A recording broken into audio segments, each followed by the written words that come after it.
Thanks for stopping by. Yeah. Where's our flag? Oh, it's right there. Yeah. I could have everybody's attention. I'd like to get the meeting started.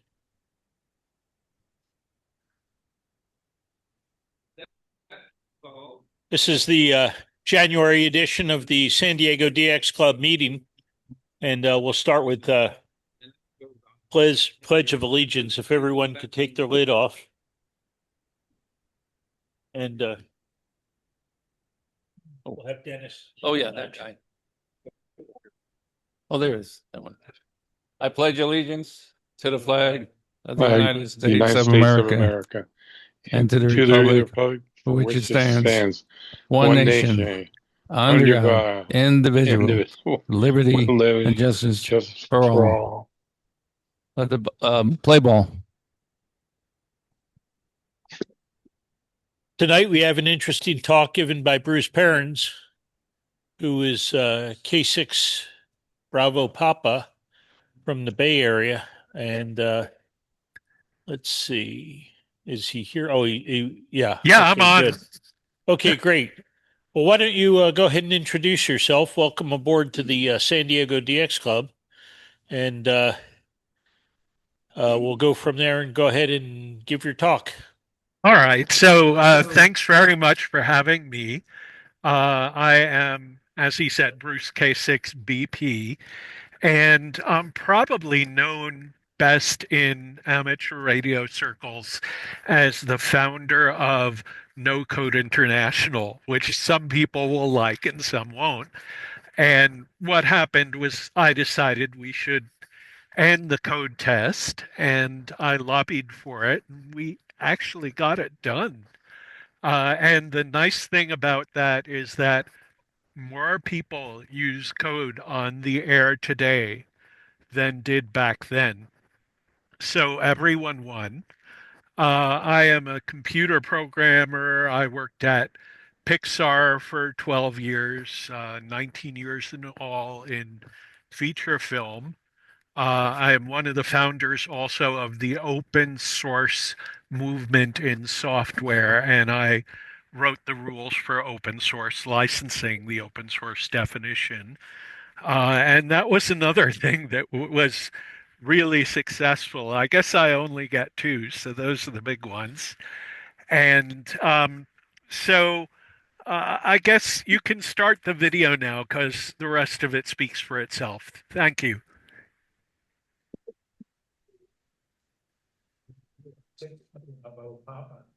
And let's talk about the counterpoise, the other end from your intent.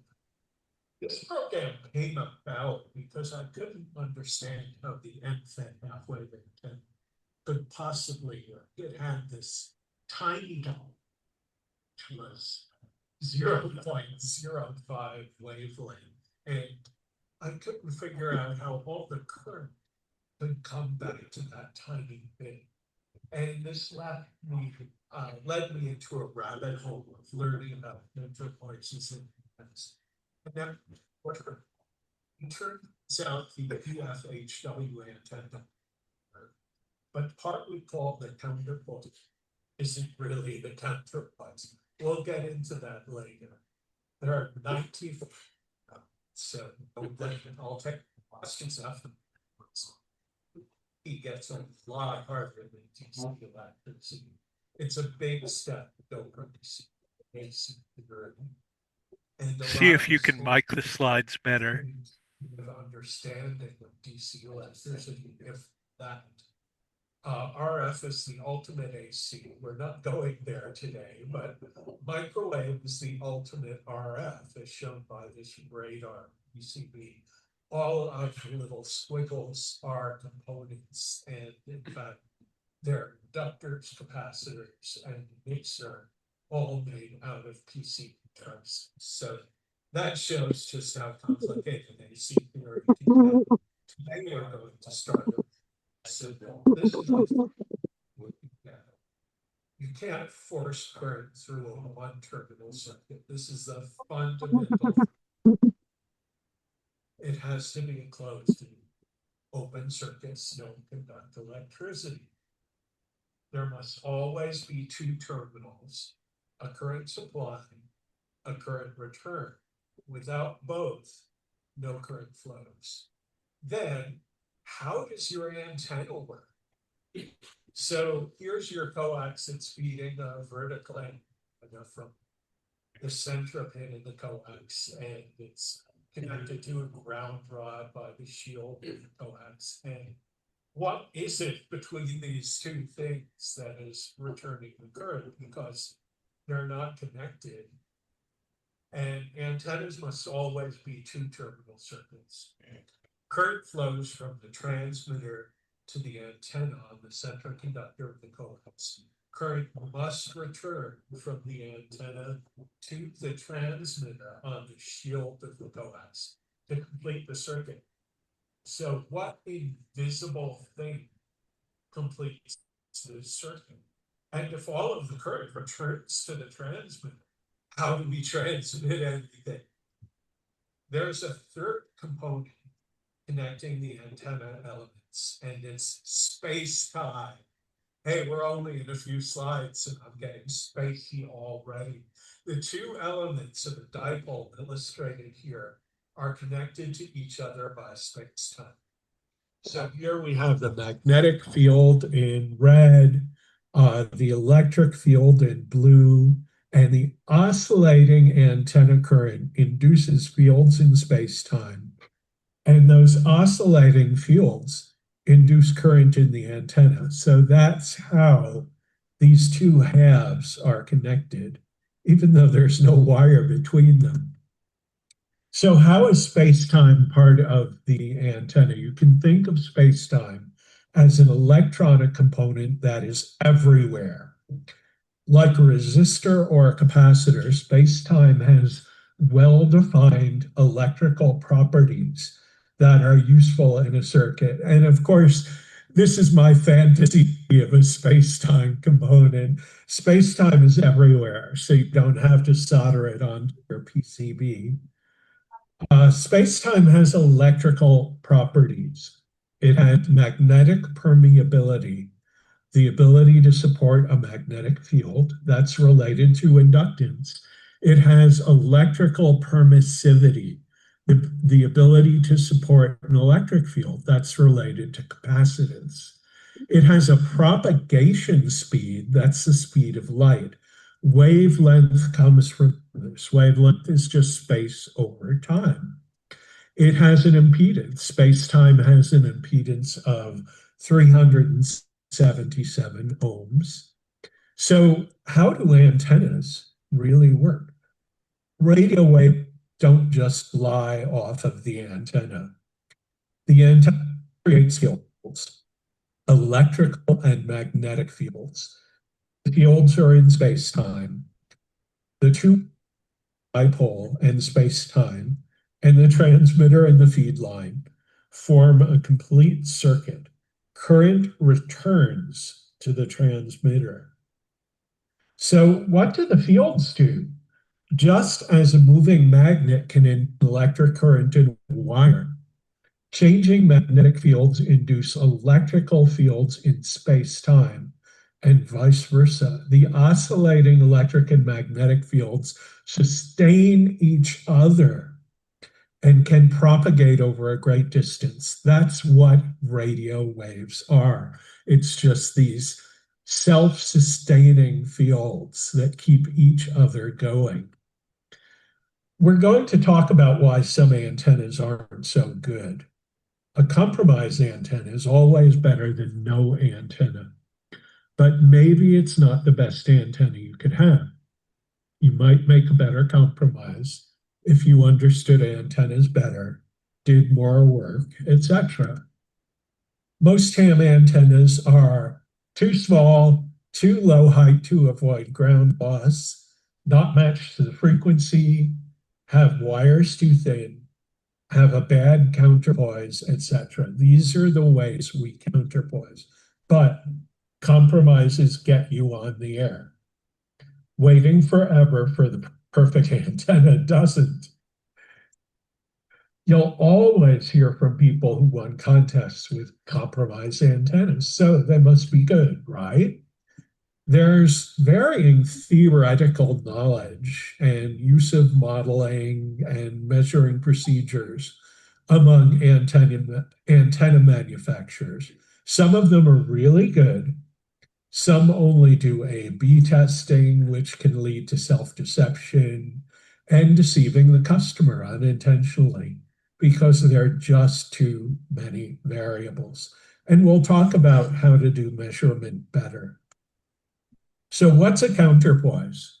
The part of an unbalanced antenna that returns current to the transmitter. This quarter wave vertical is a very common unbalanced antenna. It has a vertical element and counterpoise radial elements. It is unbalanced because the two parts are not the same. Well, what's a balanced antenna? A balanced antenna has equal elements, often wires, for each side of the circuit. This horizontal dipole has two equal wires, so it's balanced. The two wires are in a circuit with space-time and the transmitter and feed line. Here's a loop antenna. A loop is a balanced antenna made of one wire with both sides connected to the feed line. So it more intuitively makes a circuit and it returns current to the transmitter. Although it makes a circuit on its own, the loop is still in a circuit with space-time, and you can see all of the fields that that antenna is making. There are balanced feed lines too. So coax is unbalanced. Ladder line is balanced. We often use a balanced to unbalanced transformer to go from unbalanced feed line like coax to a balanced antenna. Verticals and random wire are two examples of an unbalanced antenna. We'll get into the end fed later. The radiating element in the counterpoise, the part that returns the current to the transmitter, are physically different in an unbalanced antenna. Unbalanced antennas can be modeled as dipoles with unequal parts. It's the unbalanced antennas that often skimp on the counterpoise. And there are a lot of misconceptions about the counterpoise. People say the counterpoise isn't important because it is not the radiating element. That's false. The counterpoise is necessary to return current to the transmitter. All of the current must be returned. None flows without returning. The antenna will work poorly unless the current is returned efficiently. More misconceptions. You only need 0.05% of the wavelength for the counterpoise. That's often stated for the end-fed half-wave antenna. That's false. The 0.05% wire on an end-fed is not the main counterpoise. The long section, because it's most of a half-wave long, returns its own current. It's both halves of a dipole. So let's talk about the importance of measuring antennas accurately. Hams have historically been very poorly equipped to measure their own antennas. We only had really indirect methods like the S-meter, the thickness of our QSL pile, and SWR doesn't actually measure antenna performance. If anyone tells you an antenna with a great SWR is an optimum antenna, it's working well, no, that's not true. What's the effect of the lack of accurate measurement? Because antennas were so difficult to measure, craft knowledge took the place of science. And there's been a lot of confusion and misconception about antennas. That continues today. But today we have a new method to measure antennas accurately. Let's talk about how we've been doing it and how we should do it. So what do we measure? The fields emitted by an antenna are separated into the near field and the far field. The near field is the electric and magnetic field close to the antenna. These fields actually return significant current to the antenna. So this is also called the reactive field.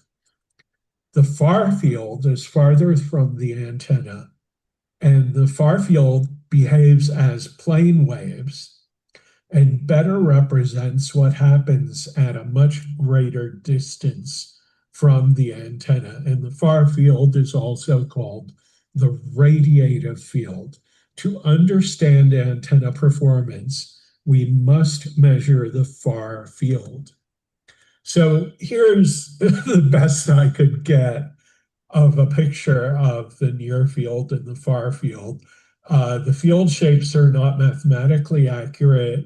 If you're an electrical engineer, you want to know where the pointing vectors are. I didn't include them. So this is showing close to the antenna the fields that actually return current to the antenna, and farther away from the antenna, the self-reinforcing fields that radiate to a great distance. So how do we measure antennas? The best way to do it so far has been an antenna measuring range. And for HF, it's a huge, flat, empty plot of land with the antenna in the middle and a moving tower at a distance from which far field signal strength can be measured at various horizontal and vertical angles to the antenna, and thus we can determine the antenna pattern. Now, you can already figure out why your antenna manufacturer doesn't use this, because they can't afford a huge, flat, empty plot of land. At least most of them can. At UHF, however, it's practical to do this in your backyard. At HF, it needs lots of acreage, and moving the tower for the measuring antenna can be very elaborate. So this method can be very accurate, and it eliminates the variables in some other methods, but it's not practical for most hams. This is a antenna measuring range. This is for far UHF or microwave. It's an RF anechoic chamber, and the measuring antenna is to the left or center. It's loud periodic to measure a broad frequency range. The device under test and its antenna can be rotated to measure the antenna pattern, and that's at the right. How do we measure antennas? A/B testing is another way. Compare two antennas with the cooperation of a distant station. Whisper or the reverse beacon network can help to automate this process. The advantages are this uses the equipment you already have. The problems are there's still too many variables to give a good answer. For example, propagation changes over time, fading from moment to moment, so it's easy to deceive yourself. Self-deception is something we should talk about. It's the phenomenon of your car running better after it's been through the car wash. What actually happens is you like your car better that way. You want your antenna to be good, so it's easy to deceive yourself when using poor methods of measurement. Good scientific methods of measurement protect you from self-deception. So how else do we measure antennas? SWR indicates the reflected or at the transmitter. The advantage of this is it uses the equipment you already have. It's very easy to do. The disadvantage is that SWR is not a measure of the antenna radiation at all. Zero, nada, it isn't. So you're deceiving yourself, and we'll discuss why. How else do we measure antennas? Theoretical modeling. So this is using NEC or its various derivatives, a mathematical model of a real life phenomenon. The advantages of that are it can be done before the antenna is built. It's easy to change and retry, and it tells us a lot. It uses the computer you already have. It doesn't need doesn't need an antenna measuring range. The problem is learning the program and entering data takes lots of time. The program misses real world issues, so you can still deceive yourself.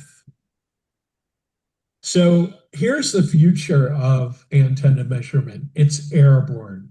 Drones are the solution.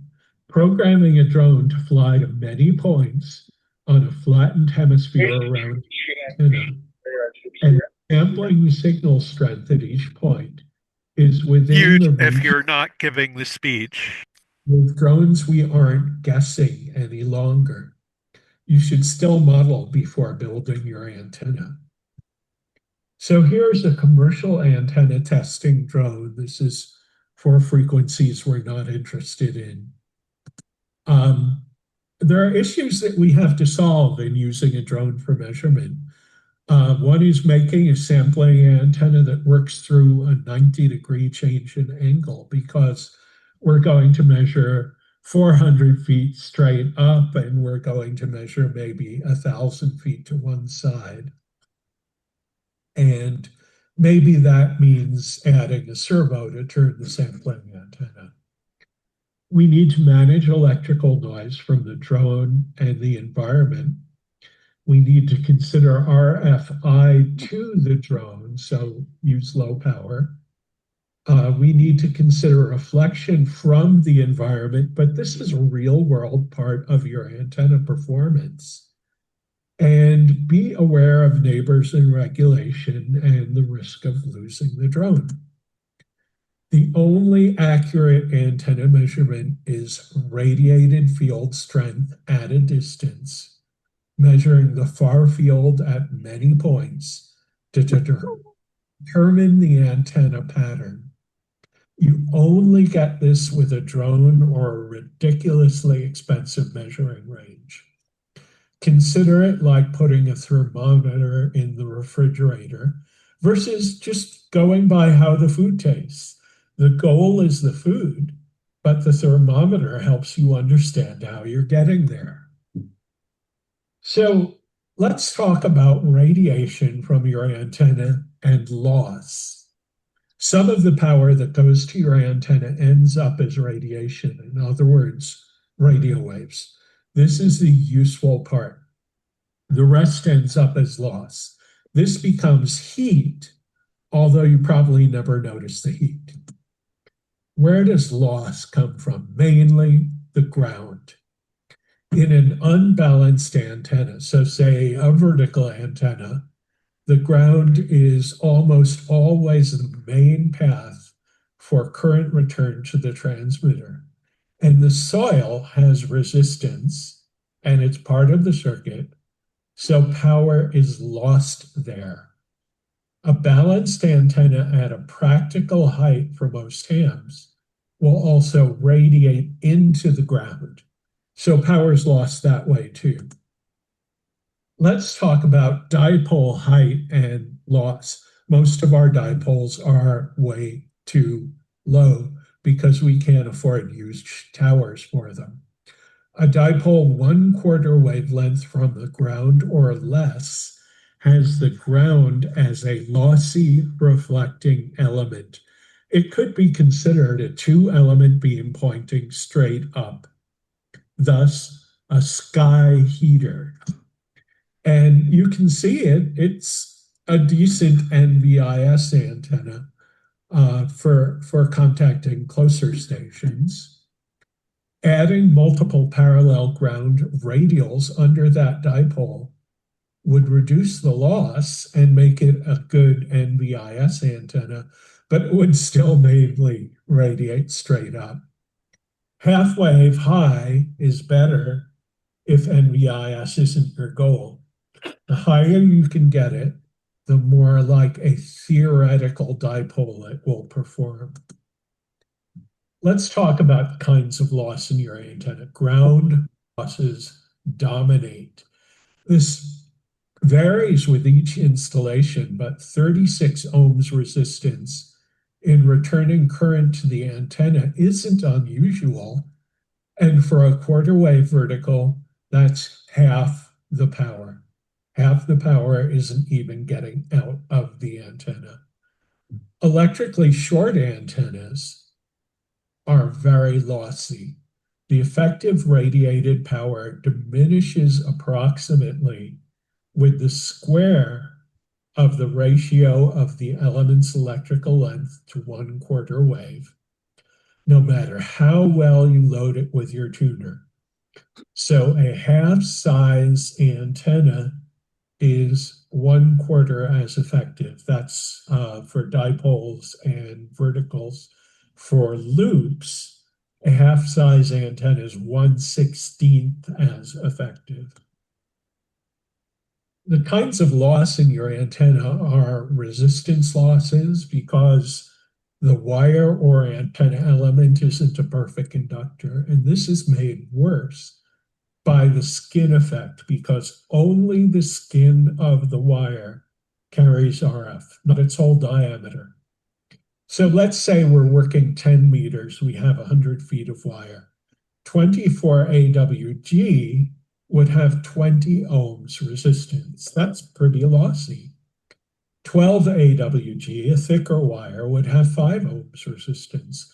In contrast, the DC resistance of these wires is much, much lower and would be a fraction of an ohm. So the skin effect drastically increases the resistance of wires when they carry RF, including your antenna wires. We also have dielectric loss, which is complex. There's several different ways it happens. It's a loss in the insulating portion of your feed line. We have transformer loss because we generally have a balun feeding these antennas. Ground loss almost always dominates. So let's measure radiation and loss. An antenna has radiation resistance, the effective resistance that comes from the work of radiating radio waves. So we actually measure the efficiency of an antenna as resistance. The antenna also has loss resistance, the resistance that comes from all of the losses in your antenna system that make heat rather than do real work. So again, radiation. Isn't it very tender, very non-oniony, right? The loss resistance is often larger than the radiation resistance. So here's a graph of a quarter wave vertical and a short mobile web versus ground loss. So on the bottom, we have ground resistance. And as the ground resistance gets higher, you can see the efficiency is now dipping below 20%. And let's look at power distribution for a quarter wave vertical. So here, if we have no ground resistance at the left, we're 100% efficient.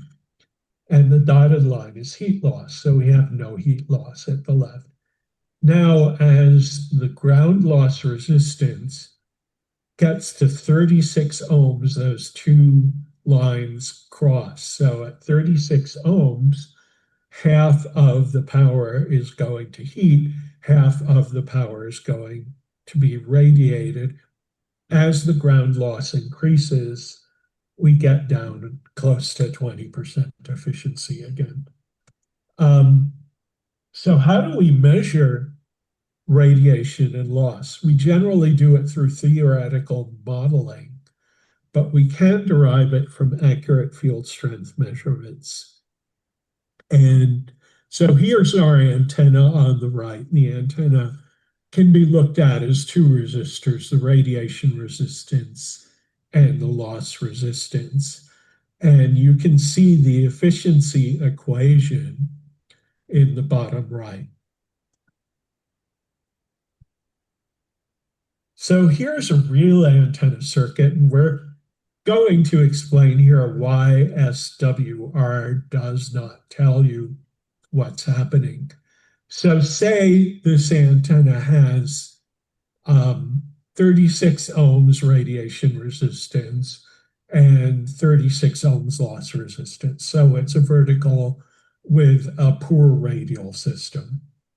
And we may get perfect SWR out of this antenna because it's still showing us the impedance that we expect to see, even though half of the power is going to heat the ground. So this is why SWR lies. SWR does not distinguish between coupling to the radiation resistance and coupling to the loss resistance. So say you have a very lossy antenna.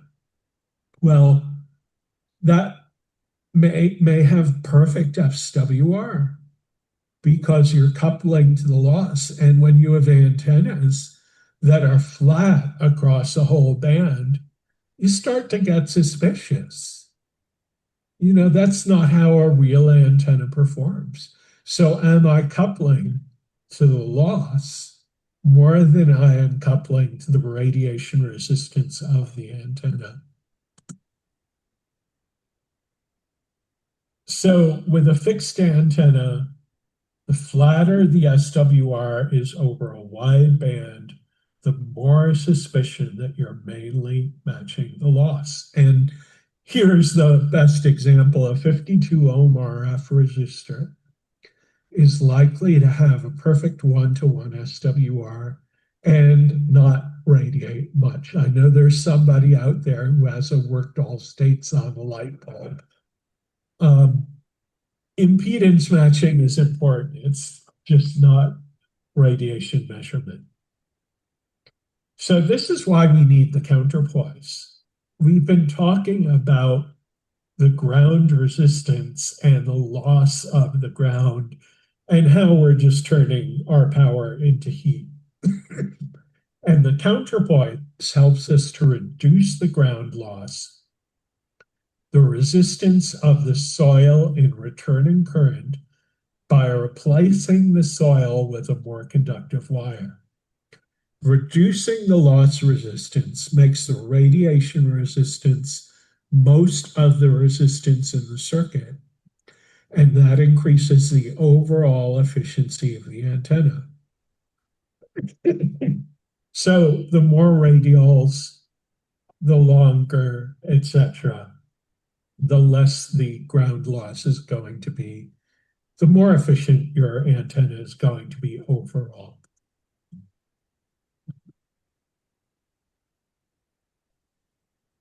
So for an HF vertical, there are two different ways to do radials.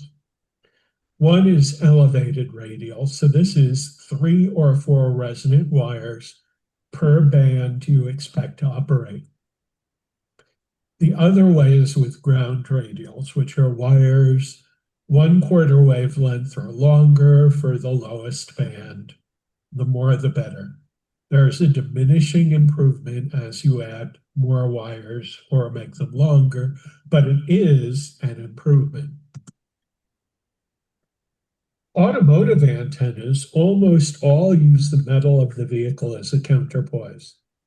The magnetic ones capacitively couple to the roof of the car. The permanent ones electrically couple through their mount. Mobile antennas need a counterpoise, so if you ever hook up a mobile antenna without a big piece of metal or 4 or 5 quarter wave radials under it, it doesn't work that well. All it's got for a counterpoise is the shield of the coax. At VHF, fiberglass boats generally use vertical dipoles, or the feed line is an unintentional counterpoise. Marine HF gets complicated enough for its own talk. So again, there are two kinds of radials. Resonant radials are cut to a quarter wave for a particular frequency and couple efficiently to the overall circuit of the antenna and space-time at that frequency. They must be elevated from the ground, and I don't mean inches, I mean feet. Unresonant radials work over a broad bandwidth, but they require more material and space, and those are generally on the ground. So let's talk about transmission lines. When you have a current, an AC current going through two wires, especially an RF current, it's not as simple as you might think. The wire behaves as a long reactive network, an inductive and capacitive network. This is due to interaction with materials around the wire and with space-time. So this is called a transmission line, and you were expecting to have two wires, and in reality, it looks like this. Coaxial cable and ladder line are deliberately constructed to be transmission lines and to have a well-defined impedance along their entire length. The original understanding of transmission lines was developed with the electric telegraph. AC power distribution uses transmission lines, and their issues are motivating a switch to long-distance distribution using DC, and also because DC carries 1.4 times as much power as AC for the same voltage. Now, let's talk about velocity factor and propagation speed. Propagation speed through a transmission line is slower than the speed of light in vacuum. It's the speed of oscillating electricity going through that network I showed of inductances and capacitances. This is true for all matter. Matter interacts with light, slowing it down. Go on mute. And we call this difference in speed the velocity factor. Light travels at 186,282 miles per second in vacuum. Okay, that's in vacuum, not in anything else. Electricity travels more slowly through matter because of its interaction with the matter.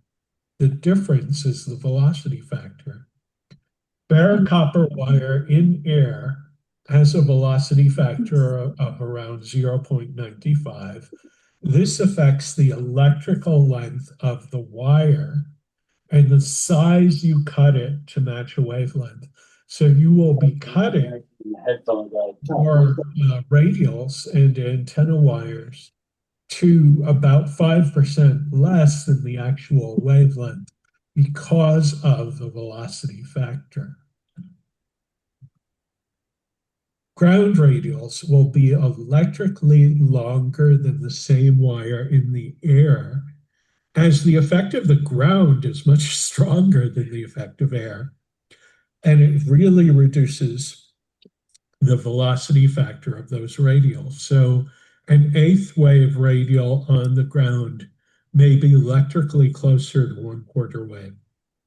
We still want those radials longer to catch as much of the near field as possible. The velocity factor of wires on the ground changes with ground conductivity, and of course that changes with rain. Because we can't count on the electrical length, we just use a lot of radials, and we make them longer. If you've ever made a beverage on ground antenna, that's electrically longer because of this effect. So many VHF and UHF base antennas have radials much smaller than 1/4 wave that might provide an adequate impedance match, but a poor current return. Some or most of the current may be returning through the feed line and the mast, making that a vertical dipole. Or the vertical element may actually be acting as an end-fed half wave. So here's a place we really skimp on radials. Where is the counterpoise of this HT? It's the PCB, any conductive part of the case, and you, the operator. So we can make tails, wires that are shorter than your height, connected to the shield part of the antenna connector to provide a better counterpoise, and that's useful for improving range. Of course, using something other than a rubber ducky is going to help too. Let's talk about the skin effect. The inductance of a wire forces RF to travel along its skin only, not along the entire wire, only the skin.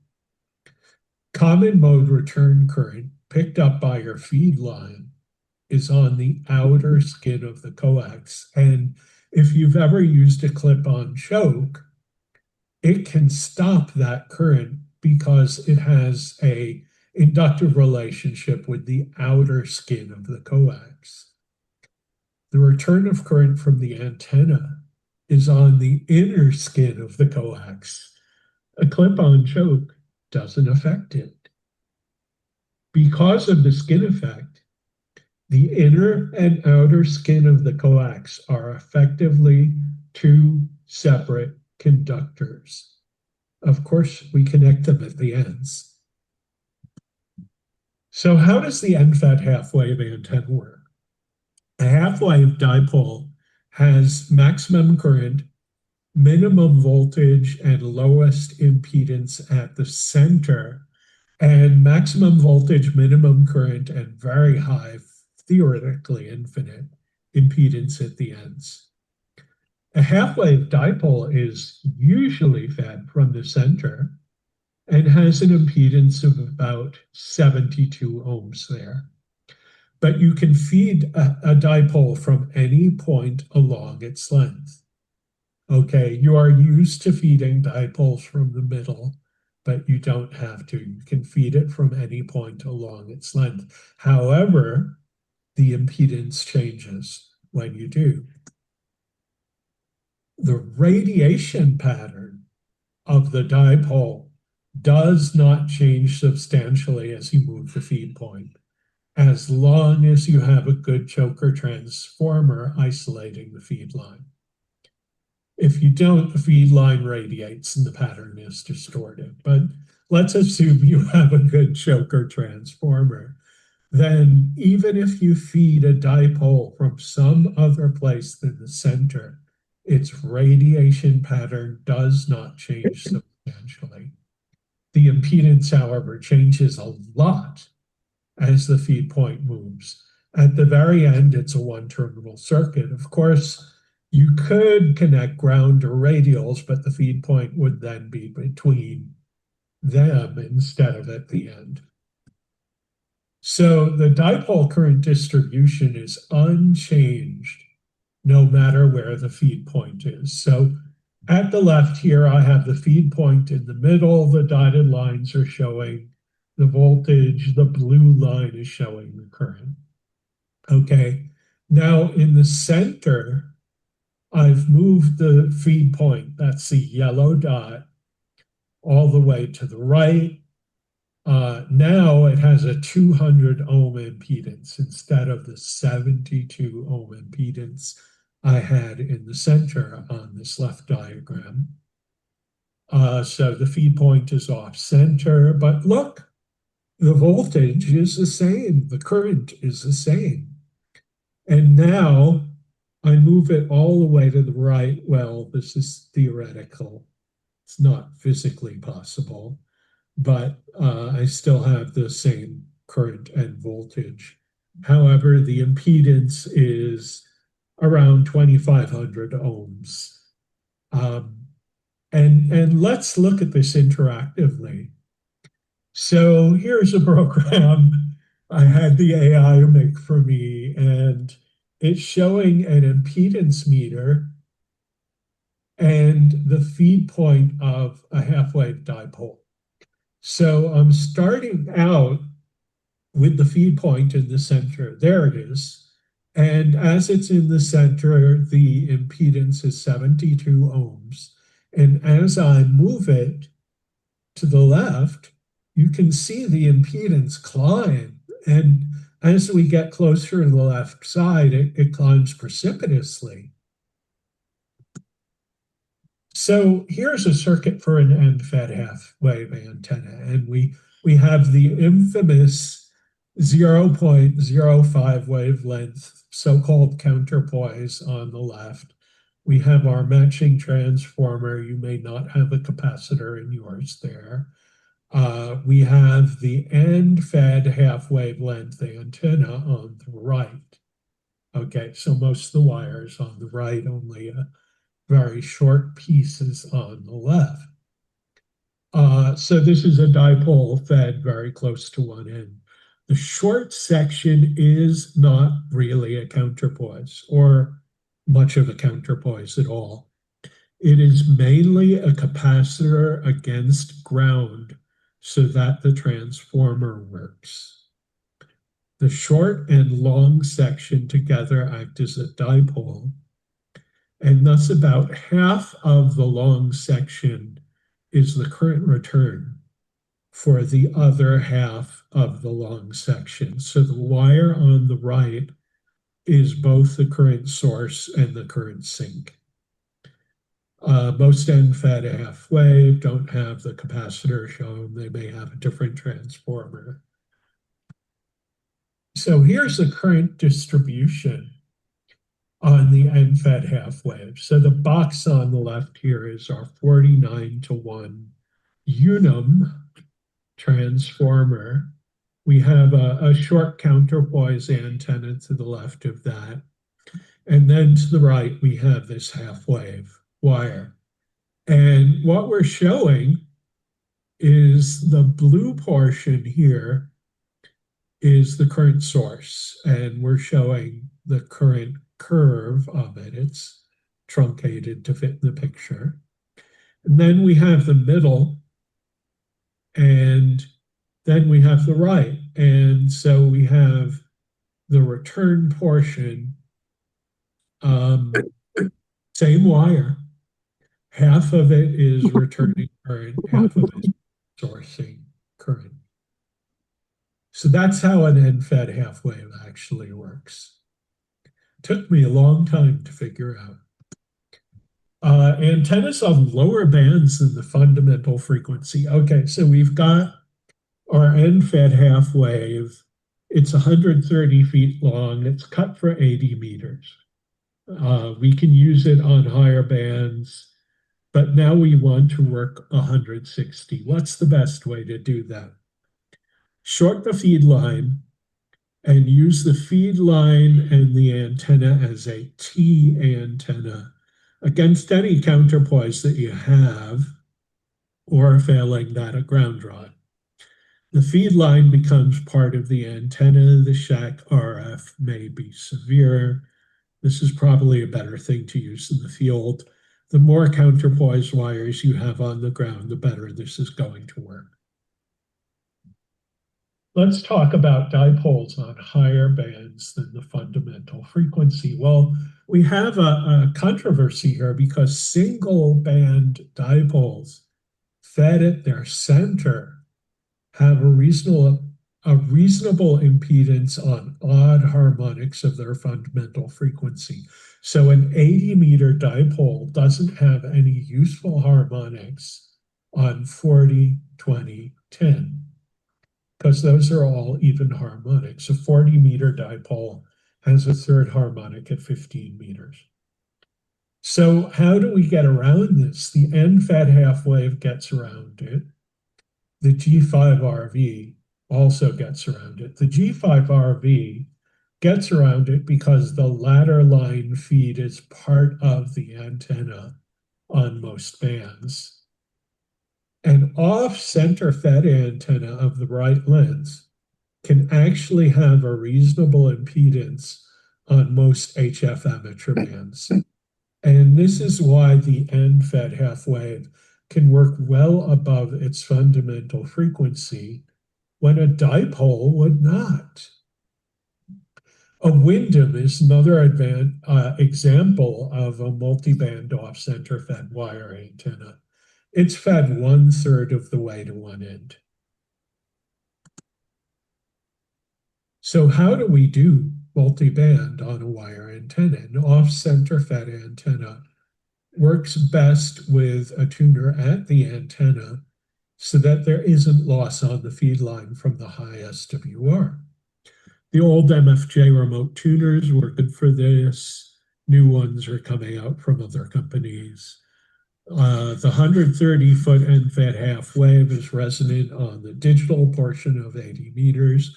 Don't cut it shorter because then it's not resonant on the other bands you want to use it for. And of course, we have fan dipoles as well. And fan dipoles have multiple wires per one for each band, and that's how they can work on different bands. So let's talk about an HF vertical antenna and radials on the ground. The importance of this counterpoise is acknowledged by many hams. Okay, so here's a place where they say, yeah, you need a counterpoise. You need it under your HF vertical. There are a number of commercial HF antennas with a tiny counterpoise, and these have questionable results.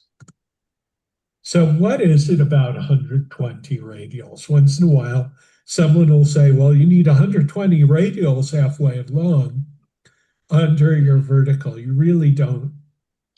In an AM broadcast station site application, okay, so this is not you, it's a commercial radio station. FCC has historically required either 120 radials each half wave long or theoretical modeling of the grounding system. And people just do the radials because they can afford the land and the wire for a commercial station, and it's easy, and then they don't have to submit theoretical modeling to FCC, which will take a long time.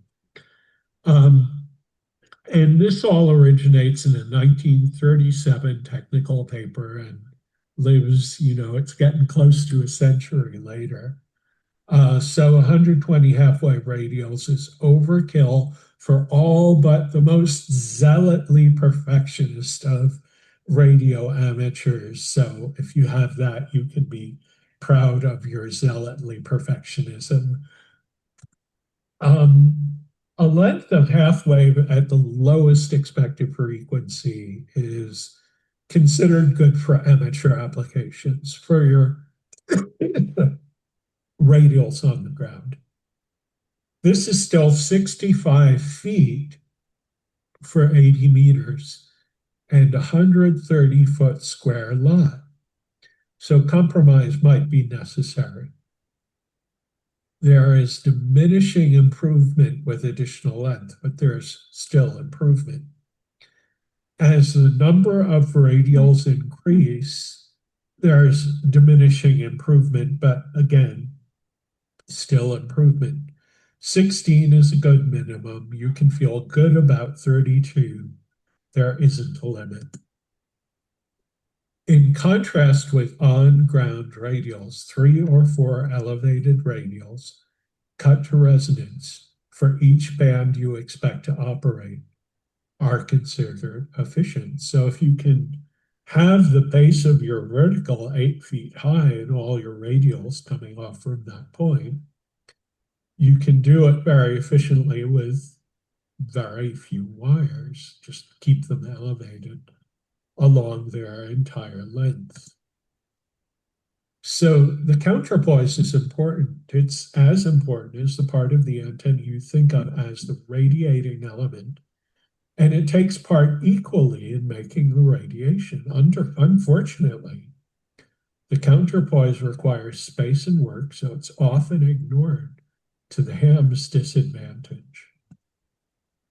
So let's talk about electrically short antennas, because that's a question I got before before I did the talk. So it's often necessary for hams to use electrically short antennas because they can't afford lots of land and, really big antennas. So let's look at their efficiency.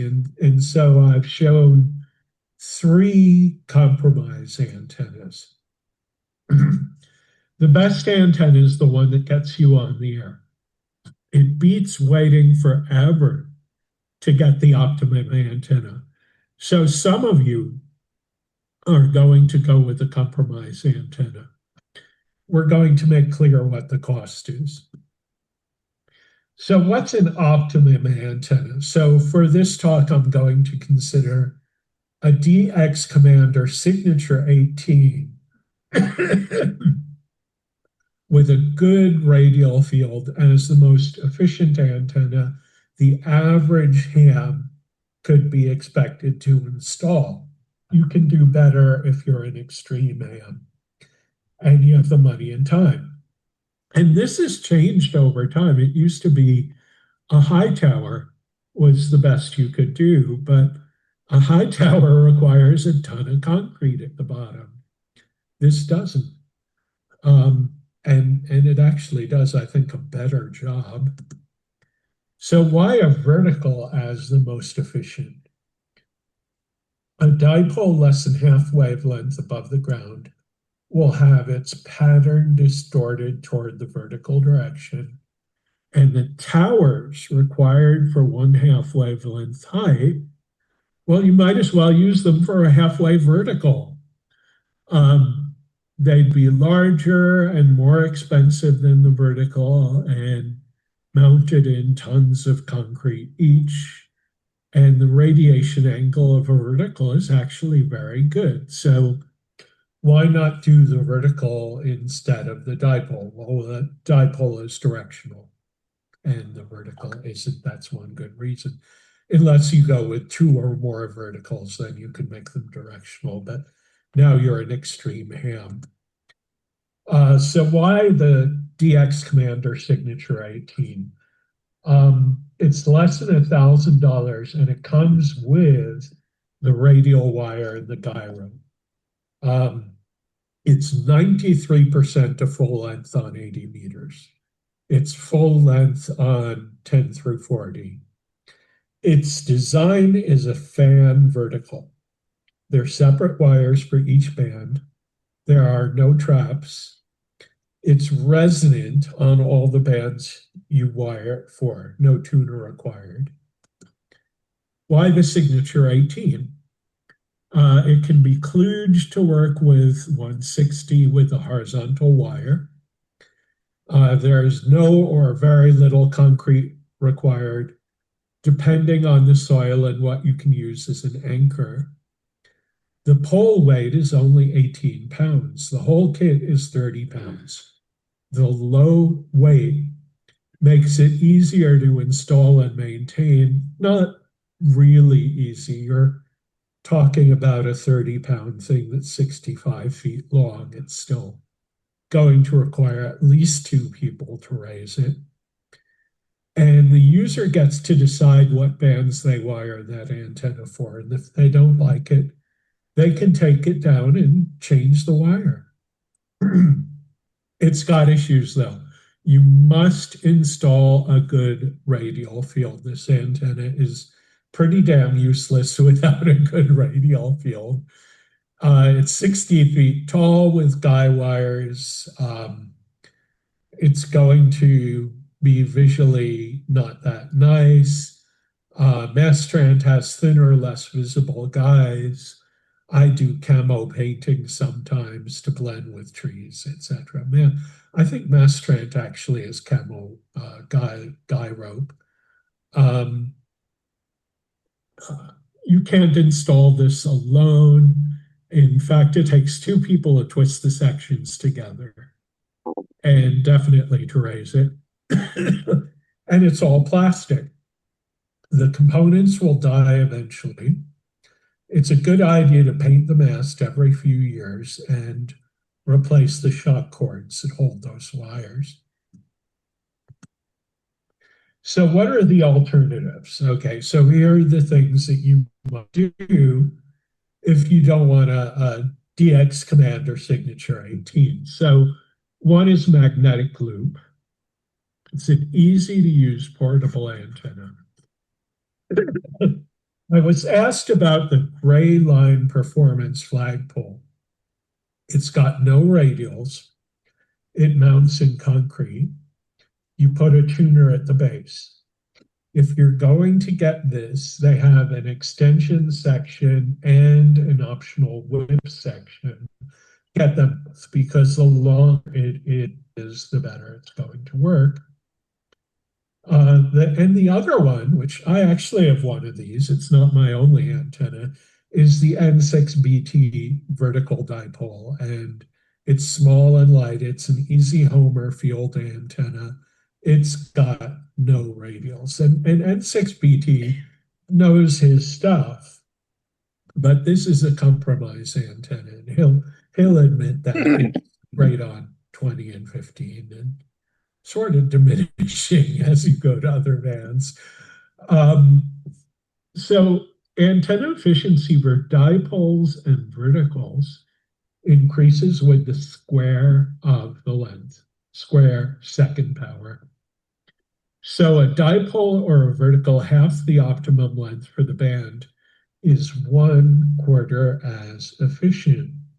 So here we're starting to get a hint of, well, gee, our flagpole isn't as long as the Signature 18, so it's going to be inefficient on 80 and 40, and it's probably going to be good antenna on 20 and 15. For loops, it's the fourth power of the area times the number of turns. So a full wave loop is a really good antenna. As it gets smaller, its efficiency diminishes quite rapidly. So we all have these little 3-foot diameter loops.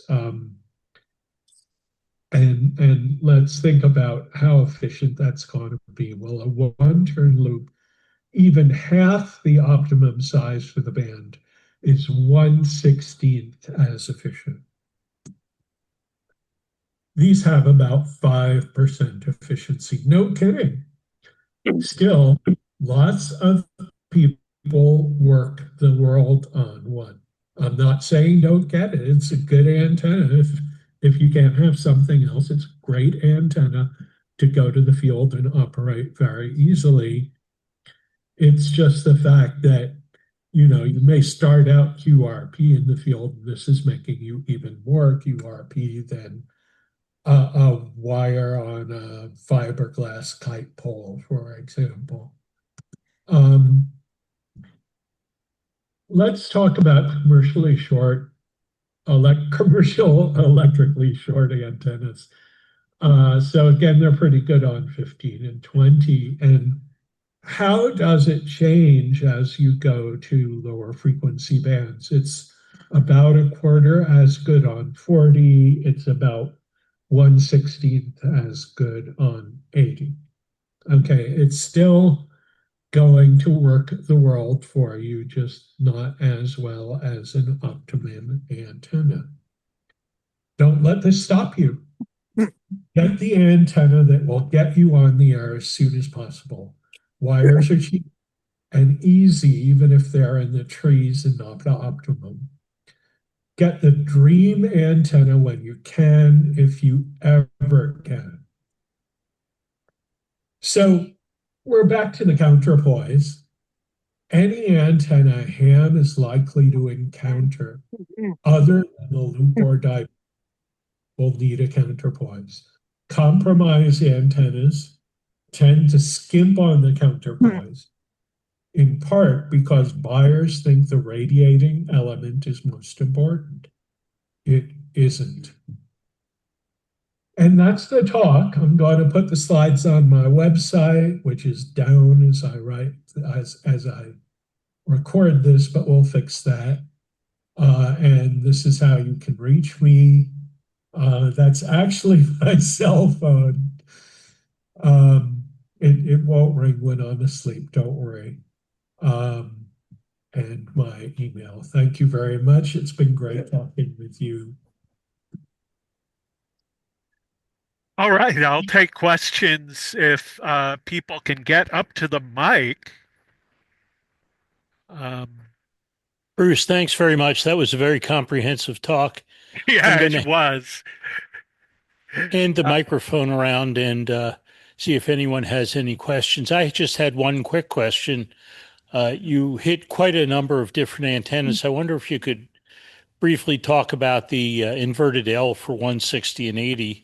And, I'm not going to, because I'm not an expert and I have not examined it. And this whole story, I mean, we went into tons of detail, but this has been my learning voyage, and I'm pretty much giving it all to you a few months after I got it myself. So I'm going to let someone else talk about the inverted L. I have a quick question, Bruce.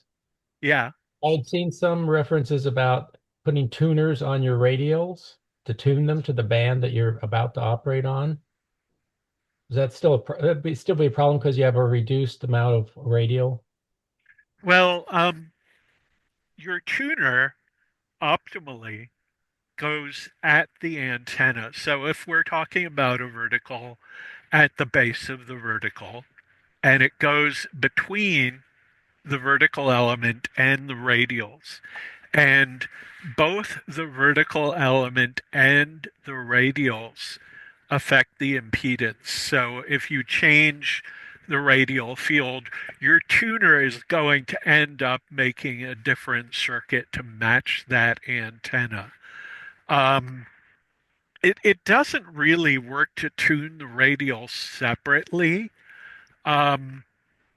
However, what I've said, putting the tuner just where the two pieces connect is the very best way to do that. And what we get when we do that is that the coaxial cable is fed at its correct impedance, and it's at the tuner at its correct impedance. And that's really important because the more reflected power there is in that coaxial cable, the more loss there is. So if you have a 2-to-1 SWR across the cable, you're going to have twice the dielectric loss in the cable itself.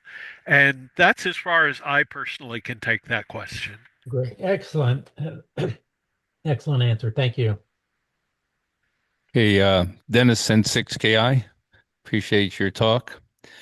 Off the top of your head, you briefly mentioned you didn't get any derogative remarks on the stepper. And I decided on my small 50-foot wide, 100-foot lot, neighbors on 3 sides, to buy a stepper monster about 20 years ago as the best thing I could get my hands on. And this has 4 elements, 3 of which are full-size 72-foot, not these trombone-type elements, and then 1 36-foot element. And I just keep wondering if I can replace it with anything that will superbly outperform it.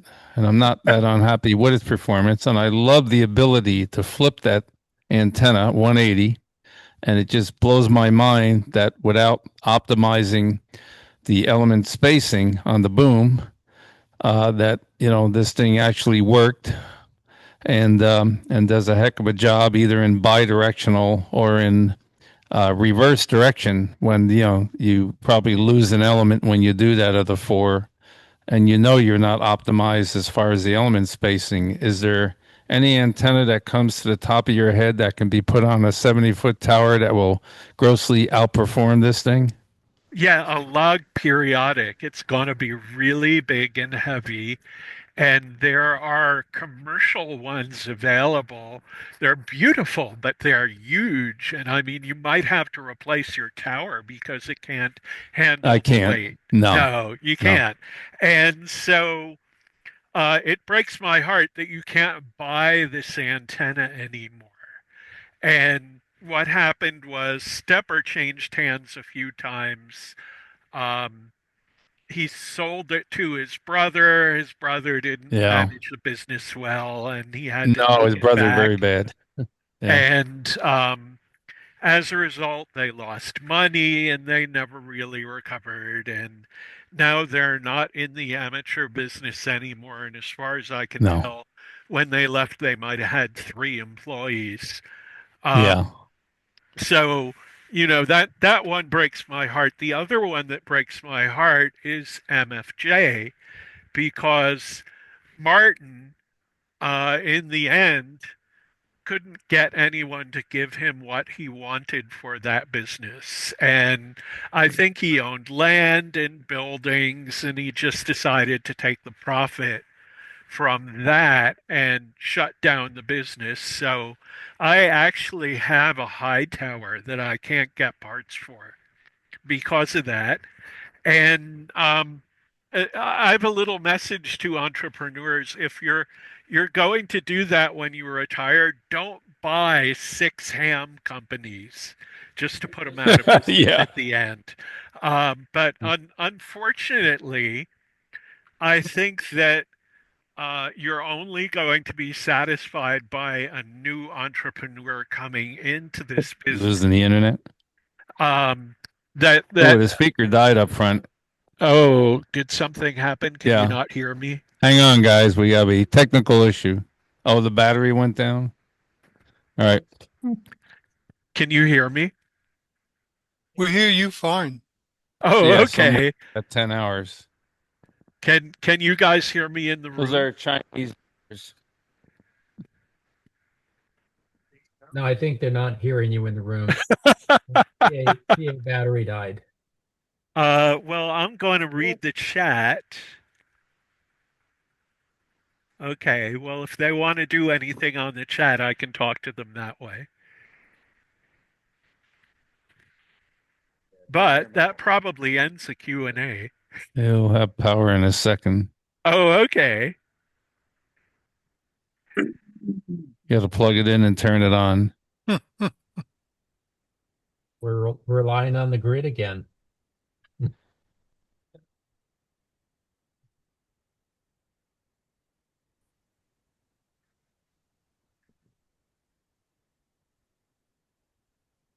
By the way, we hear you perfectly Okay. in Cabo San Lucas. Let's see. Can we hear you, Bruce? Yeah, can you hear me Let's see now? if we hear you. Are you there, Bruce? Yeah, I am speaking. Okay, good. We got you back. Thank you. Oh, One last okay. question. Are there more questions there? Yeah, one quick one. Yeah, I was finishing yours, and what I was saying was that we have room for new entrepreneurs, and Stepper was a really good idea. And as far as I can tell, any patents that they had are expired. So I'm hoping someone else will get into that business. Okay, let's get the next question. Okay, I got a comment. Go on.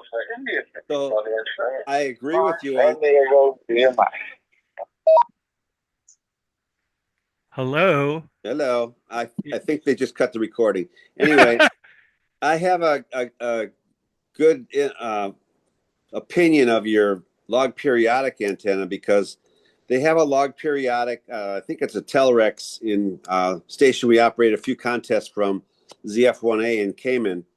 And it's at 120 feet. It's got about a 60-foot boom. It's got 18 elements, and it really performs pretty well. If you've ever been to Brussels, on top of the ITU building, they have the most incredible log periodic. It's like the size of a football field. Yeah. We had a decent one in Collins Radio when I worked there too. Yeah, and I see one near Sacramento. I don't know who or what it belongs to. More questions? There are several web SDRs that have log periodics attached to them, like KFS and KPH. Yeah, so I've been to KPH. I didn't see it on the receiving building, but maybe I'm looking the wrong place. Well, I haven't been to KPH. I'm just told there's a TCI 530 there. There is definitely one at KFS. I've seen it, plus three other directional log periodics, and there are SDRs in all of them. Yeah, and When I play do they with that, I receive feel like, only? why am I bothering to put up my own antenna? Because you want to transmit. Um, so I am speaking to you from my 10-acre field in McDowell, California, where I can have any antenna I want. And oh gosh, it's got to be 10 years ago. I bought it for $4,000.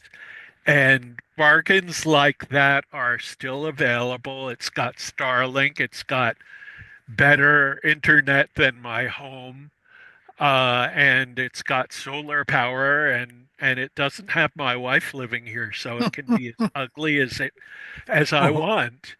And that's another choice too. But I have to tell you, I've dumped lots and lots of time into that project. Now I have to comment on that, having the wife around for ham radio stuff, because she's very supportive of. She's a ham radio extra operator and a contester and a DXer too. So, when I said, "Hey, we need something for the work bands. We have a tri-bander. What do you think about getting a stepper?" She says, "Yeah, let's do it."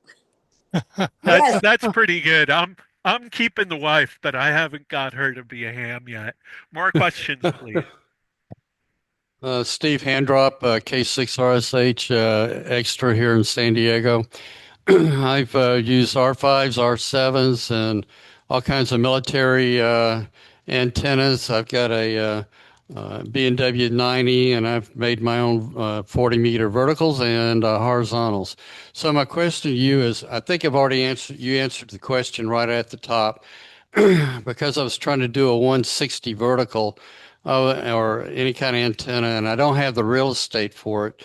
I was looking at putting a resistor on one of the sides of the dipole, but I think after your discussion about the return path, the resistor would not work. I'll have to use some kind of 0.05 radials, which is what actually the R5 and R7 are doing, and I don't know what the balun is on that. So any hints for making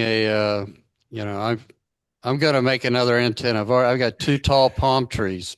The palm trees get by the home antenna Nazis in my neighborhood. HOA. So I actually have a giant redwood at my home in Berkeley, and what I did to use that was I got a T-shirt launcher. There's also a guy who makes these air guns who sells them. The T-shirt launcher was metal, so I trusted it a little more than these things that are made of plastic pipe. But you pump it up with an air pump, and it can then. Its original use was for firing T-shirts into an audience at a sports event, but it can fire a tennis ball 200 feet high. And so I hook that up with a fishing reel. So it goes all that 200 feet with a little monofilament. And that went right over the top of the tree. And then I used that to pull up progressively thicker ropes. And I did pull a rope into the tree.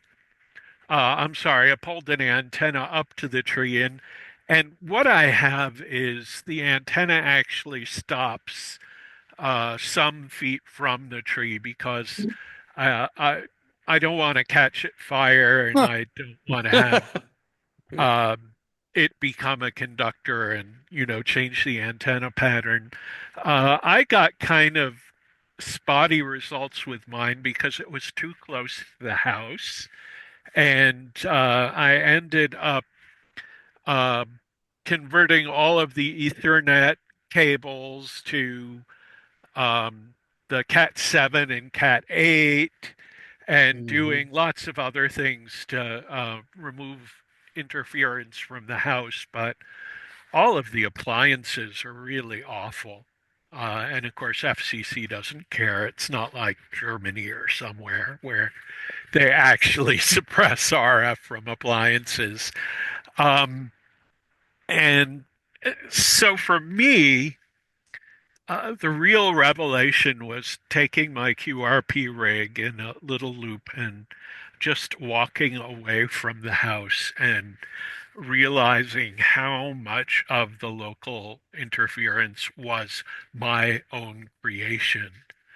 And, so check that before you go to the effort of firing a wire up the tree, but it's easy to do. You end up with an end fed half wave, essentially. Thank you very much. I've worked the world except for India, so I'm trying to find an antenna that will work India. Then I'll have it, and then can settle back. It's cheaper to go to India and work us all back. Hi, my name's Ted W6TED, and Hi. I worked India 3 weeks ago with my random wire from home. Been trying for years, finally got him. No, it's all the Indians have a plot against him. Yeah, I got him on Gray Line, and he confirmed. So yeah, I was just CW, quick contact. But CW it worked. too. Yep. So I do a lot of SOTA activations, so I know about getting away from neighborhood noise and all of that. I use a random wire primarily when I'm doing SOTA, but I'm still using a random wire at home with a K4D and a KPA 1500. So it's kind of like having a 100-watt radio with a tower, kind of. I'm working on an alternative location for that setup. But with respect to the counterpoise and random wire is a very important issue to me. Are you saying now that the best thing to do for the counterpoise, for example, on a random wire to make that as long as possible, or is there a specific length that you should be using? A, and B, would it be better to have multiple counterpoises, and does it matter what direction the counterpoise goes? So is your random wire mostly horizontal? It's a slope, 30 feet to about 12 feet. Well, I think that experimentation helps, but I think mainly you want the counterpoise to be under the antenna. And so you've got a slope and it's going in one direction, and a bunch of parallel wires under that may be best. And then at the base, having the circular pattern of wires. And I think, it's a kind of situation where the more you add, the better it's going to be. And but I think that those parallel wires under something like a sloper or a dipole, they're going to change the ground resistance, and that's the important part. Would that make it more NVIS oriented, or was that still work well for by putting the wire underneath? Does that make it reflect more vertically? I don't think so, because I think that you get the reflection anyway. You just get more resistance from that element. That element is there, whether you wire it or not. And so you have a choice. All of that power can heat the ground, or all of that power can go in the sky. Well, I'd rather have it in the sky. Sure. Okay. Now, Ted, you're talking about your end-fed half-wave from Palomar?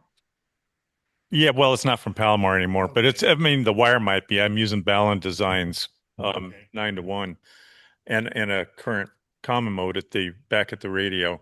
So yeah, that's what I'm doing. It's a 71-foot random wire. And then your coax feed it's over 50 feet long. And then I have since the new configuration in the yard, I now have a whole bunch of chokes along the back end of it that you gave me. Yeah, that's what So, I was going to bring up is right. that you need that so that your feed line isn't part of the antenna, and that's going to make it quieter on receive, and it's going to give it a better Now, pattern. one question is where to put those chokes, closest to the feed point, or can you slide them back towards the house to gain some of that outer conductor, the outer skin of the coax as one of your counterpoises? Well, there's sort of a conflict here because on the one hand, we're trying to keep the coax from acting as anything but coax. Um, and on the other hand, yeah, that could be an extra wire, but it's so easy to just run a wire alongside it that I would rather have chokes all along the coax and a wire next to it, and not have to compromise on that issue. And that's what I did, and it doesn't seem to hurt. So effectively stop the coax from working as part of the counterpoise. Um, that's what I think is best, and Okay. the best way that you could do that would be to bury it. I don't directly bury wires because I don't think there's anywhere in California that doesn't have rodents and gophers and things that will chew through them. So I generally bury conduit, and I run the direct burial cable through Well, it. yeah, a portion of my coax is buried through conduit now. I just did a big remodel at the house, and took that into part of the consideration. But I'm still, since I've done this remodel, I have a lot of new LED lights all around the house, and it's been a very interesting phenomenon. Oh my God. Especially on 20 meters. Oh, and we have this water faucet that you can touch to turn it on and off, So my wife's out in the kitchen. She goes, the faucet's going on and off all the time. I said, I was just on 20 meters. Yeah, so Yeah. commercial common mode filters are useful for that kind of thing. I used to Yeah. wind toroids, but I ended up saturating the toroid because you can do it really easily if you don't actually have opposing wires going through the toroids. And the common mode filters that you buy off the shelf generally have done that correctly, or they're using a rod rather than a toroid. And so I just found a bunch of those things, not really high current, like 4 amps, but enough for most electrical devices. I found a whole box of them surplus, and I've just been putting them all over to fix that problem. Okay. Good. Well, thank you very much. The easiest way, Bud, just a comment, the easiest way to fix RFI in your appliances and stuff like that is to get it out of the shack. I mean, you can treat all the little things that get the RFI, but if you get the RFI out of the shack by getting the RF out of the shack, then you're much better ahead than trying to treat every little thing. Yeah, see, my problem is that the shack is in the lower part of the house. It's not separate enough, Right. and I can hear the dishwasher in the kitchen, even though it's totally on the other side of the house. Now, you look like you're in some sort of holly, but that's only a slide. So, yeah, I want one of those for my shack. More questions. We lost the microphone on you guys. Okay, we are in our house, our vacation house in Cabo San Lucas. It has a palapa roof. I can show you a little bit of that. It's just, and the whole thing is outside. So if that black part in the background is outside, so we're sitting That's pretty cool. We're sitting outside, just finishing dinner, watching you guys, and having listened to the presentation At 9 o'clock at night. That's great. Any more questions, anyone? Bud here, AE6PH. Thanks so much, Bruce, for your chat today. It has been great. And I'll just pass it on because I already had some talks with Ted. No.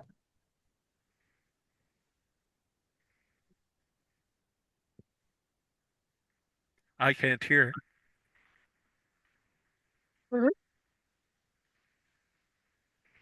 I think we're done here, aren't we? I No? I have Okay. one comment. I have the gray line 24-foot flagpole. And I was glad to hear you say you put the radials on top of the ground because when I put the flagpole in, I needed a jackhammer to drill to put a 3-foot hole in the ground. But on top of the ground, they have this, I guess, weed killer. It's plastic. And then on top of that, I've got rocks. So it'd be easy for me to move the rocks away and lay it on top of the plastic. Will that work? I'm sorry, the radials are under the plastic and under the rocks? I haven't put them in yet. I'd like to put them on top of the plastic and under the rocks. Oh, okay, right. Um, well, I haven't quite figured out what's inside that thing, and he doesn't put a schematic or anything on the internet. But what I am getting from the fact that he doesn't say you need radials is that it's some sort of vertical dipole. So I would say talk with the manufacturer before you put radials on it. I think only there's one particular use that he said you need radials for. Um, but I think under the rocks is probably going to be fine. You can bury radials a couple inches and they're going to be okay mostly. Um, but if looks aren't important, they should be right on the ground. But if you have to bury them a little, you have to put them under something. You're going to be okay. Okay, the Gray Line sales brochure says no radial, which is one of the reasons I bought it. But then the first thing they talk about in the instructions, the operating manual, is add radials. So I was a little confused. Well, he sold the antenna already. Now we can talk about what's wrong with the antenna. Um, yeah, I'm more than a little confused about that antenna because I would like when I buy an antenna to actually see some sort of schematic, get some sort of idea. Are there coils in there? Are there traps? I couldn't tell. And so how do you know you're not buying a pig in a poke? Um, that's the problem I have with any kind of compromise antenna. And you know, finally you get the manufacturer to admit, well, it needs a little help here and there. Um, and I think that's going to be true for all of them. And I'm not discouraging you. I'm not discouraging the next person who would buy that because that's what's going to get them on the air. Um, you just have to be conscious that this is the compromise you're making and then move on. Any more questions or, if we used you guys up yet? I think we're done with the questions. We're going to have a quick roundtable here, Bruce. I think an old buddy of yours, Phil Karn, K9Q, may want to say hello real quickly before you leave if you're going to jet out before we finish our roundtable. I already Okay. did. I can't get into his website. Oh, he said his website's down as of now. Yeah. Yeah, my personal website is down at the moment, and it was because of all the open source in the world. Nothing gets compromised worse than WordPress. I'm sorry, is Phil on the line here? Yeah, I'm here. I Oh, said hi, something Phil. before. Hi, Bruce. Any questions on the talk? Doesn't sound like it. All No. right. Well, I'm going to let you guys do your stuff. Okay, well, thanks very much. It was a wonderful talk, and thanks for stopping by. All right. Thanks very much for having me. Again, on that last slide, it's got my email and my phone number. Feel free to use them. Kilo 6 Great. Bravo Papa out. Thanks, Bruce. 73, thank you. Okay, we'll start with the roundtable. I don't think anyone wants to hear who I worked in the last month or two, so I brought a little show and tell. It's called a signal pen. Am I on the thing here? It's a little RF indicator, and when it's in an RF field, particularly common mode, it will light up. And I bought it to see if I was having any common mode coming back down through my coax, and I want to demonstrate it here real quickly. I have a FT8 reporters. Huh.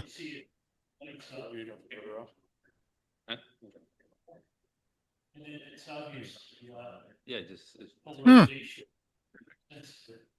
So it's a little toy that you can use to look and see if you have any common mode. And I was working around my shack. The pen cover comes off of it, and you can clip a little alligator clip with a little piece of wire to give it a little bit more gain that way. So it was a nice little thing.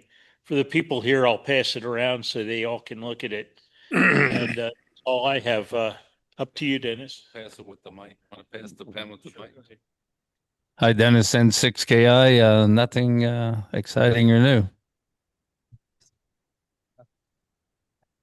K6IT. I'm sorry I've missed the past 3 or 4 months, but it's nice to be back and thank you for the great talk. K6RSH, Steve. I haven't been doing much. I did get Norfolk Island on 6 meters, which was a fluke. I'm usually a day late and $1 short. As soon as somebody says 6 meters is open, I'm going, as soon as I get there, it closes. Ted W6TED. I think I mentioned I got India, which I'd been after for quite a while. But really lately I've been focused on doing 2-meter summits on the air because of the 2026 2-meter challenge. So 2-meter sideband. I'm 2-meter sideband DW. So I am number 2 in the world on that right now.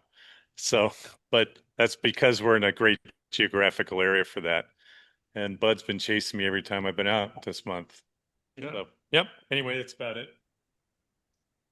Bud, E6BH, been pretty active on HF lately, mostly chasing the KP5 / what is it, NP3 VI station down there on Desatio Island.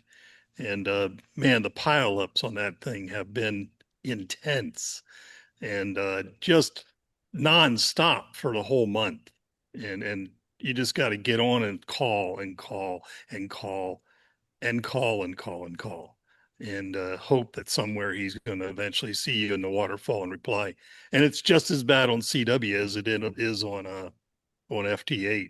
You know, you watch the pileups on CW and it's just a complete block of noise from 2 to 4 or 5 up from wherever he's working.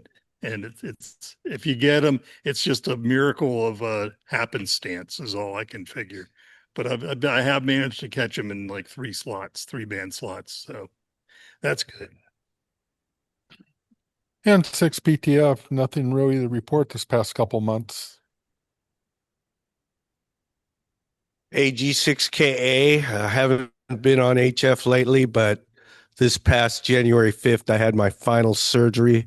So I'm recovering and hopefully I'll be on the air and have my hex beam up and everything else. Thank you, guys. Well, Jim, N6VH, and I know this is a small change compared to a lot of you here, but level for the challenge, and that's me. WA6HGA, nothing to report. W0NI, nothing to report. KB60, nothing to report. Bob W6ACU. My 6-meter antenna was taken out by the big windstorm we had a couple weeks ago. And just this afternoon, I went out and I bought that ARRL 610 Moxon and finally got it tuned up this afternoon. See how that works. And talking to DeSucho is not as bad as trying to hear him. I've very rarely been able to even hear the guy. Hi, this is Tom K7YMG. I had nothing to report. Hi, this is Jim K6SMT. As our presenter says, any antenna that gets you on the air is a good antenna. So I can't really complain about the gray line. I did notice I had a compromised dipole inside the attic next to the telephone lines, the electric lines, the heater duct. And I noticed that the noise level has gone way down since I put the antenna outside. So that's a big help. So I'm just getting started, but I'm starting to make some countries on 20 and 10. One other thing is I am your treasurer. If anybody wants to renew to 2026, I'll be here after the meeting.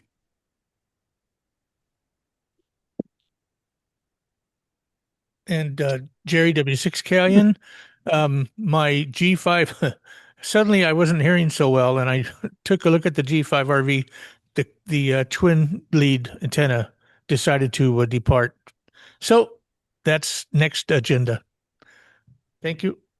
What a great, thank you very much for your response. Excellent. Okay, Mel Hughes, go ahead.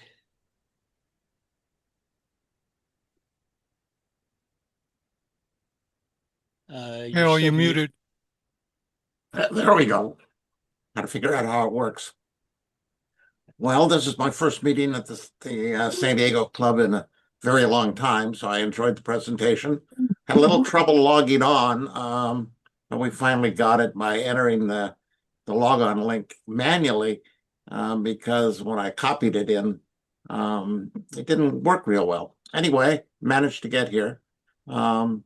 I haven't worked much in the last couple of months, but we had a little antenna problem.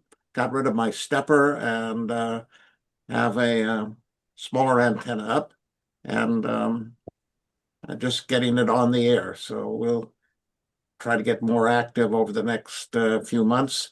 Although SC Sports are beginning to interfere with it, it's men's and women's basketball season and volleyball season, so it takes away a little time since my wife and I are both big sports fans. Anyway, this is my new home since the Southern California DX Club no longer exists. I'm located in Rancho Palos Verdes, in case anybody's interested, right near where W6AM was located. So that's about it.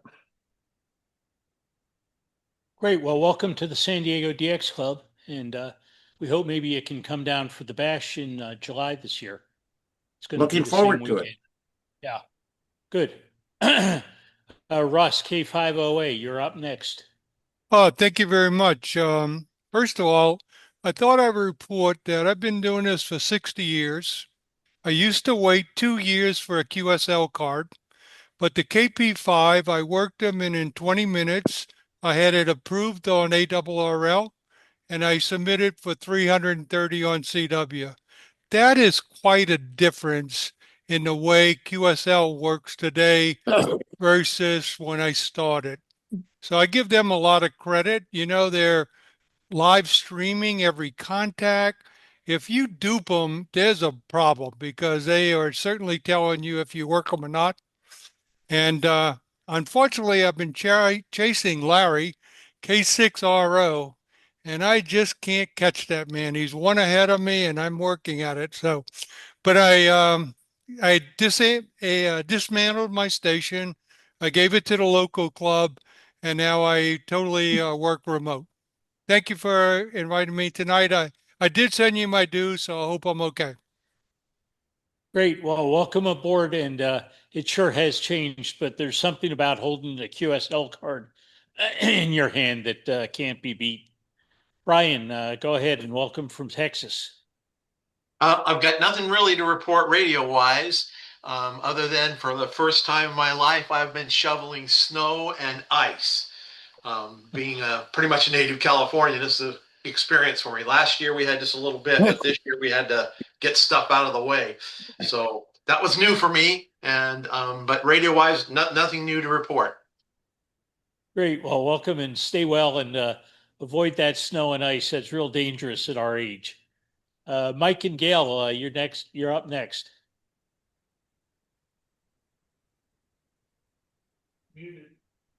Unmute. Gotta unmute. Gotta find the button to unmute. Okay, so we're down in Cabo, so our ham radio stuff is limited. We do have a 4B TV here, so we have 40, 20, 15, and 10. We have elevated radios. It's mounted on the roof, so elevated radios. It works pretty well. We've got a really high noise level here, though, because we're about half a mile from a power line. So other than that, let's see. Gail and I both worked Desecheo Island about a half an hour before we dropped the antenna on Monday. Say, it was like 1520. 1520 what? Meters? Yeah. Okay. So we were lucky to get that station, and we're happy about that. As I said, we dropped the tower when we go out of town just because there might be a windstorm. Yep. Okay. K6GO. Hi, everybody. And I just want to tell Steve, I think it's K6RHS, about 160 meters. We had, I don't know how many years ago, at least 15, closer to 20, a big 160 meter building antenna project. Bob Barkley's sitting right there. Oh, was part of it. And the late Wayne Zimmerman was part of it. And at least half a dozen or more club members. When we came to my house on the patio, there was an article in QST about building on a small city lot, 160 meter antenna. And I still have the PowerPoint because I created it to present it to the club. So if you want to see it, that's great. And then the continuation of the story is how the tree trimmer destroyed it and Mike rebuilt it as the tree trimmer converted it into an inverted L for 160. But we have the original PowerPoint, and I'd be glad to share that with anybody that cares to see it. And it's so wonderful being part of the club from 1,100 miles south of here. Right. This was a helically wound set of camo poles that was about, I don't know, 30 feet tall or something. 35. 35 feet tall with a top hat, capacity hat, and a big ground radial system Gail put together. And it worked fairly well. It didn't hear very well, but it transmitted okay. And like she said, she had used fishing line for the guy wires, and they rotted out in the sun. They fell over, and I fixed them a couple times, but I could only get the new ones up as high as I could reach, so about a third of the way up, and that wasn't great. So we had a bunch of work done on our trees. So the guy was in the tree right next to it. I said, while you're up there, I made a whole set of polystrand or Philly strand or whatever it is, guy wire set for him. I said, just put this thing around there, tighten it up, and just let the ropes drop down, and I'll deal with them later. So he's up there. He grabbed the top of it, and he lifted it about 4 inches, and all of the tape that held the camo pole sections together was rotten, having been up in the sun for 10 years. And so the antenna fell over and unwrapped all of the wire off the vertical part. So I said, well, okay, let's make this a little better. So I left the bottom camo pole helically wound as a base loading antenna, 140-inch thing. Goes up 27 feet, and it goes out vertically about 99 feet or something like that. Horizontally, I should say, up the hill toward the pine tree in the back. And it works pretty well. I made a few contacts on 160 with it, so it does work. When I first put it on there and got the antenna analyzer out, it was resonant right at 2 megahertz. So it was pretty close right away. and I just added like 10 or 15 feet of wire, whatever it took to make it 1.8 instead, or 1.9, I should say, 1.9, and then it works great. I made a few FT8s, a few sideband contacts with it.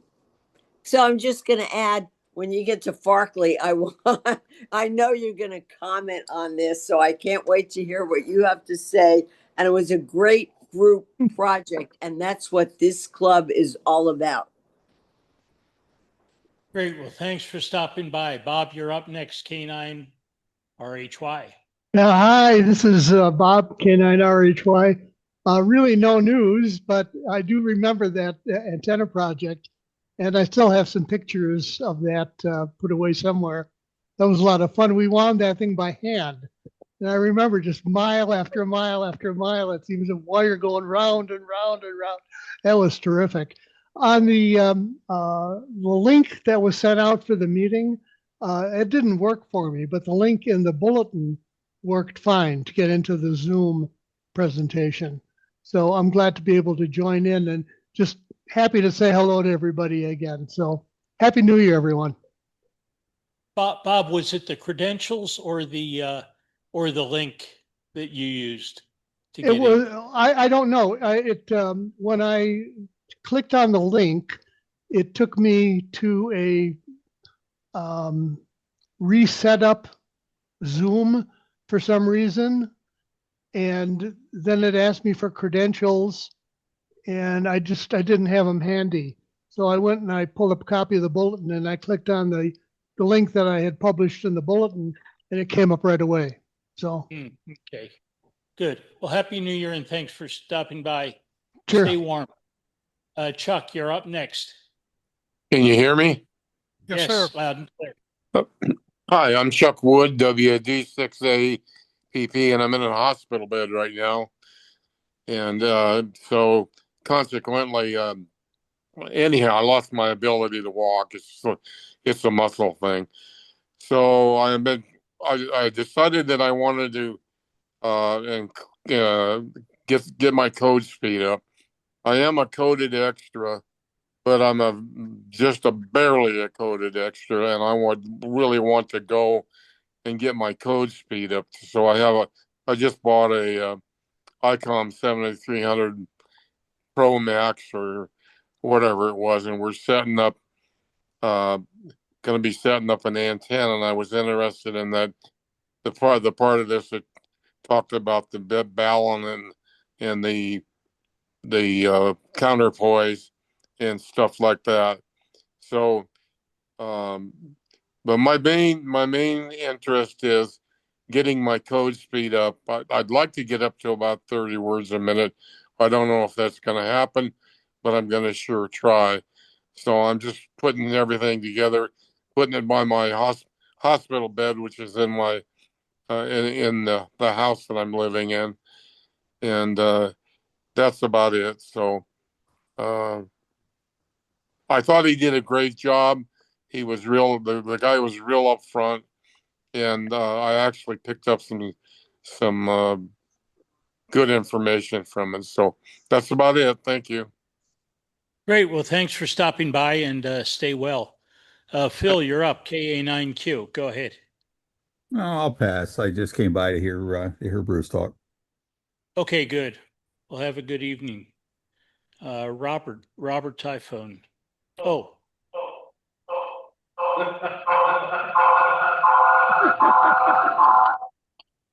That was Bob LaRose. He wanted to see if the link worked. Jim Price couldn't make it tonight, and he asked me to relay his comments. Let me pull them up here for a second.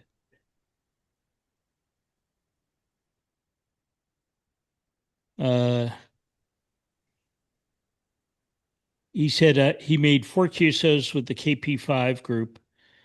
I only needed it on digital. Joan N6KIM is XYL worked the KP5 for an Atno. Had a great night on 80 meters FT8 a couple of weeks ago to Europe. Highlights were Germany and Poland. 6 meters has been kind of sucky. That's been my experience too, but I guess